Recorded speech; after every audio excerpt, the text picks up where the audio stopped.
Assalamualaikum warahmatullahi wabarakatuh. Alhamdulillahirabbil alamin. Salam sejahtera bagi kita semua.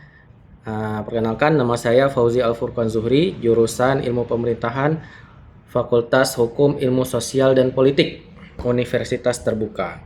Jadi pada video kali ini, di kesempatan kali ini saya akan menerangkan terkait hasil dari tugas 1 dan juga tugas 2 mata kuliah Manajemen Pelayanan Publik, di mana kami di tugas 1 dan tugas 2 disuruh untuk melakukan pengamatan atau identifikasi secara langsung terkait pelayanan publik yang ada di perangkat daerah. Jadi khusus untuk saya mengambil di Satuan Polisi Pamong Praja Kota Pangkal Pinang terkait pelayanan Satpol PP dalam menangani kasus timah ilegal di Kota Pangkal Pinang. Jadi untuk gambaran umum sendiri, gambaran umum lokasi penelitian yaitu di Satuan Polisi Pamong Praja Kota Pangkal Pinang, merupakan ibu kota provinsi Kota Pangkal Pinang ini. Jadi sebagaimana kita ketahui bahwa Kepulauan Wangka itu sudah ditetapkan untuk zero tambang terkait timah ilegal ini, tambang ilegal. Yang berarti seluruh aktivitas penambangan timah ilegal itu sangat dilarang di wilayah kota. Namun nyatanya setelah kita temui, banyak laporan masyarakat masuk terkait penambangan ilegal yang terjadi bahkan di aset pemerintah Kota Pangkal Pinang sendiri. Khususnya di daerah Air Mawar, Pangkal Arang, dan sebagainya. Ini menunjukkan berarti adanya kontradiksi antara regulasi daerah dengan praktik di lapangan.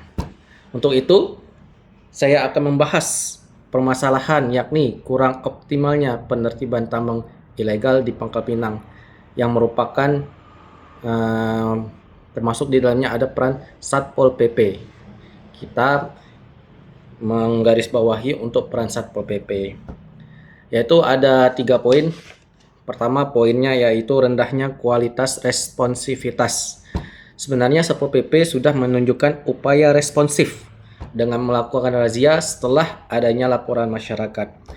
Namun ternyata ketika mereka ke lapangan, ternyata didapati bahwa aktivitas sudah sepi. Berarti ini indikasi terkait adanya informasi yang bocor, baik dari internal maupun bisa jadi dari eksternal. Tapi lebih kuatnya ke internal. Jadi lokasi penambangan sering sepi saat didatangi, artinya tidak ada informasi yang aman atau sengaja dibocorkan. Itu membuat penertiban selalu selangkah di belakang pelaku ilegal. Kemudian ada poin kedua, yakni yang saya lihat di sini adanya pelanggaran prinsip responsibilitas. Ternyata setelah saya telusuri, ternyata ada oknum atau backingan di balik para penambang ilegal ini. Jadi ini merupakan pelanggaran serius terhadap prinsip responsibilitas.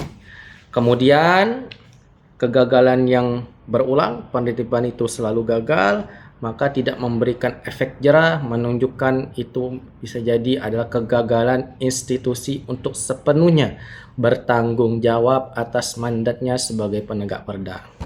Kemudian untuk poin ketiga, akuntabilitas yang rentan. Satpol PP mungkin melaporkan jumlah penertiban atau barang bukti yang disita bila mendapati atau bila informasi tidak bocor, maka mereka mendapati barang bukti yang akan disita.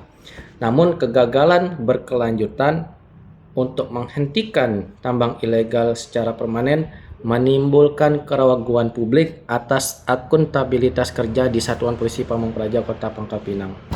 Publik juga mempertanyakan siapa sebenarnya pemodal di balik tambang ilegal yang sulit disentuh ini.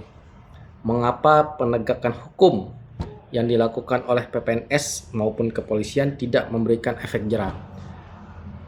Akuntabilitas sendiri melampaui sekadar menyita alat, tetapi juga menjelaskan efektivitas tindakan dalam jangka panjang, harusnya ya. Nah, untuk itu saya sudah menyusun terkait dengan strategi pelaksanaan atau implementasi solusi yang bisa saya berikan terkait permasalahan yang terjadi. Untuk itu, dari aspek strategi, yaitu dengan siapa saja pihak yang terlibat. Untuk detail pelaksanaan, tentu saja pihak yang harus terlibat pertama Satpol PP itu sendiri. Kemudian Inspektorat Kota untuk melakukan audit integritas dan kinerja. Kemudian kita libatkan masyarakat atau LSM sebagai mitra intelijen publik. Kemudian kita libatkan juga Diskominfo sebagai pengelola sistem dan keamanan data. Bagaimana langkah penerapannya? Untuk pembentukan satuan tugas integritas, kita membentuk semacam tim kecil di Satpol PP yang tersertifikasi dan dirotasi secara acak untuk setiap operasi. Dipimpin langsung oleh kepala satuan itu sendiri. Kemudian langkah selanjutnya yaitu peluncuran aplikasi pelaporan anonim, yaitu SIP Report, yaitu Sistem Integritas Publik, yaitu merupakan platform atau web dengan ekskripsi yang tinggi, memungkinkan masyarakat melapor lokasi tambang secara langsung atau aktual. Dan juga perlu digarisbawahi, masyarakat yang melapor juga bisa dirahasiakan informasi pelapornya. Jadi secara anonim dengan informasi langsung terintegritas ke comment center yang diawasi oleh inspektorat. Kemudian yang ketiga, langkah penerapannya yaitu audit pasca operasi. Setiap penerimaan harus diikuti dengan audit internal dan eksternal, yaitu peran inspektorat atau ombudsman mengenai prosedur, hasil, waktu operasi, dan juga untuk mengidentifikasi kebocoran informasi. Kemudian yang keempat, langkah selanjutnya yaitu pemberian sanksi tegas dan transparan. Menindaklanjuti hasil audit dengan sanksi tegas dan transparan. Berarti melakukan publikasi terhadap hasil sidang disiplin bagi oknum yang terbukti melanggar responsibilitas. Apakah semua itu akan berjalan mulus? Tentu saja tidak. Karena apa? Potensi hambatan pasti ada. Yakni pertama, resistensi internal. Hambatan terbesar adalah tentu saja penolakan dari kalangan internal, birokrasi, terutama oknum yang merasa kehilangan jabatan atau praktik menguntungkan backing.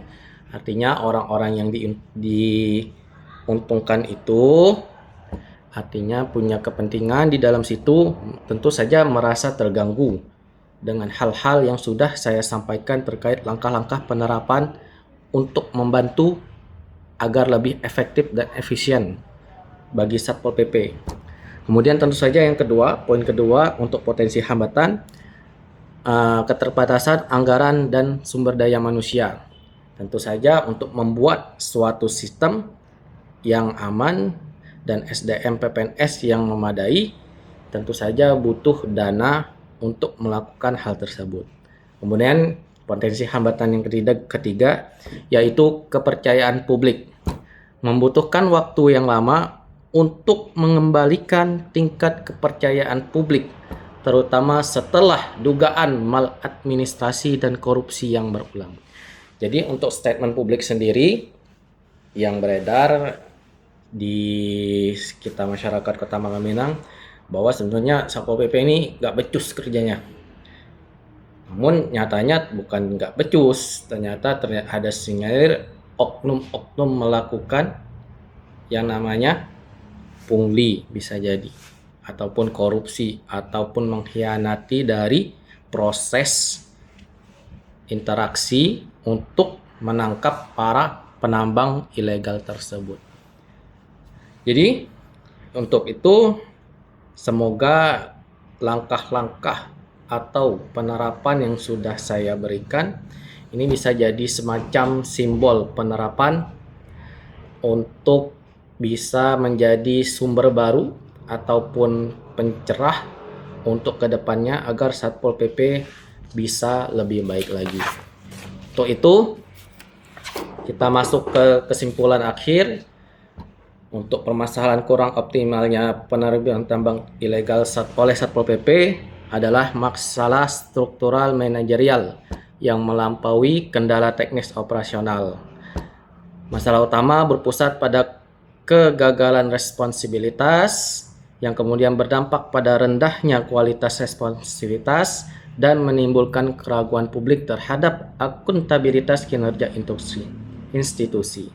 Untuk menyelesaikan masalah ini secara holistik, perbaikan harus menyentuh akar integritas internal dan didukung oleh komitmen penegakan hukum yang transparan. Mungkin cukup.